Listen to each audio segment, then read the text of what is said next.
Alright guys, welcome back to another skin health reversal video, and in today's video I want to talk about the subject of fasting and intermittent fasting and how these things can be used as a tool in your skin health reversal journey and just as tools to benefit your overall health in general. So let me first start out by saying that if you dove into this natural health realm to any extent, you've probably come across the idea of fasting and intermittent fasting and the benefits that can come along with it.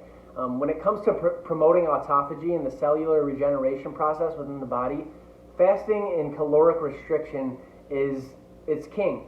So if you want to start the cellular regeneration process in your body, like I said, restricting the amount of calories that you're putting in and giving your digestive system some time to relax and repair is an amazing tool that can be used for a lot of you, and it's something that helped me out greatly. By doing some short fasts and doing a little bit of intermittent fasting as I kind of blended into my diet. It's something that really helped in terms of, like I said, easing the digestive system and just limiting the amount of work that my gut had to perform. So when your gut health is not in a great place, feeding it a bunch of food is probably not going to be the best thing. You want to give it some time to relax and repair itself so that once you do start feeding it the way that it needs to be fed, it's in a position to where it's capable of digesting and assimilating all those nutrients properly. But let me just say, I'm not someone who, in terms of my day-to-day life,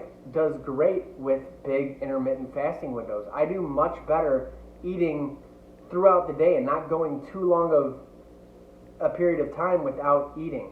And some people might do really well with big intermittent fasting windows, like fasting for 20 hours a day, eating in a 4-hour window, or fasting for 16 hours a day, eating in an 8-hour window.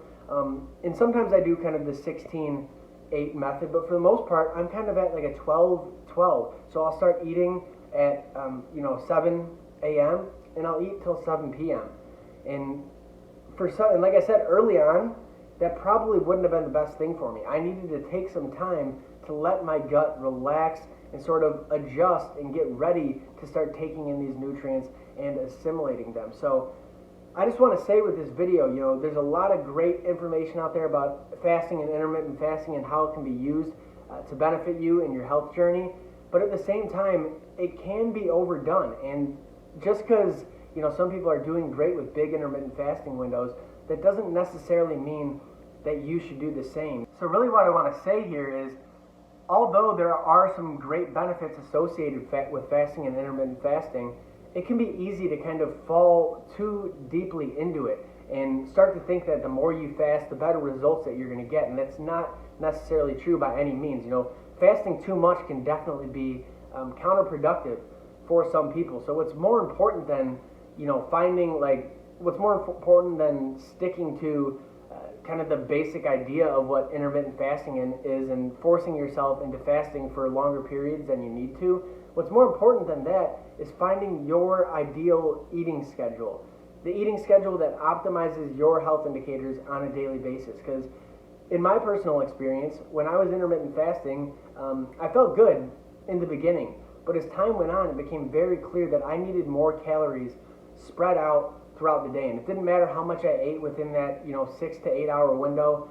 It didn't matter. My energy was not there. I was not feeling ideal. And it wasn't until I started eating more often throughout the day and within a bigger feeding window that I really got my energy to get back on track. So really the point of this video is to say that there are some absolutely great benefits that come along with fasting and intermittent fasting, especially early on.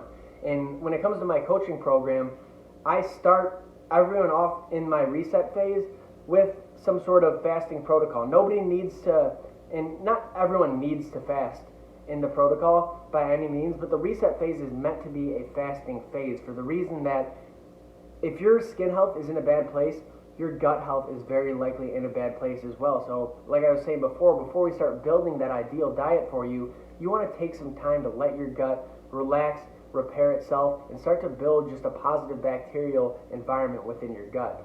But once you've gone through that, once you've gone through the process of giving your body some time to relax and repair itself and your digestion gets back on point, then it's time to not necessarily force yourself into maintaining these bigger fasting windows, but rather finding the right schedule for you.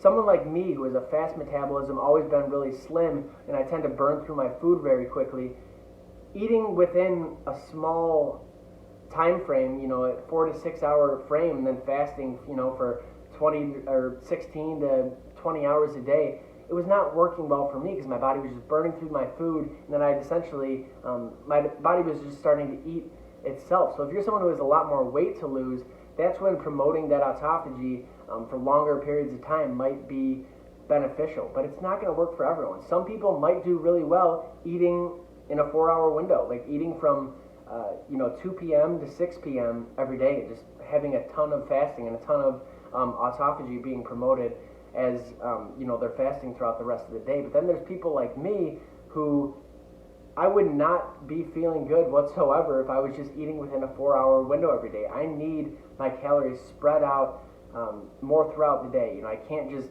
pound, it doesn't matter how much I eat, I can't just pound them all in to a few hours or 6 hours or whatever. I need to spread them out through the day to give me my energy and to optimize my health indicators. So to end this, like I'm saying, as with a lot of the things I talk about, I think fasting, intermittent fasting, can be amazing tools, especially at the front end of your healing journey. But don't fall too deeply into it and think that the more you fast, the better off you're going to be.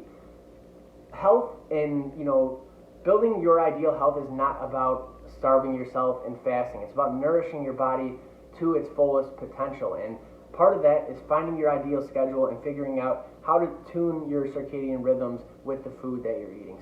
All right, so that's all I got for you guys today. If you have any questions about this or any questions about anything in general, please reach out to me in the comments or in my DMs, and I'll get back to you as soon as possible. And if you're someone who is serious about making this happen, you want to get introduced to a system that's going to guide you step by step through the process, you don't want to spend years experimenting and trying to find what's best for you, send me a message or go to my website and learn more about my Proven Psoriasis Protocol coaching program, and I can give you a little bit more information from there about what you can do to join the program. So all I got for you guys, I will see you later.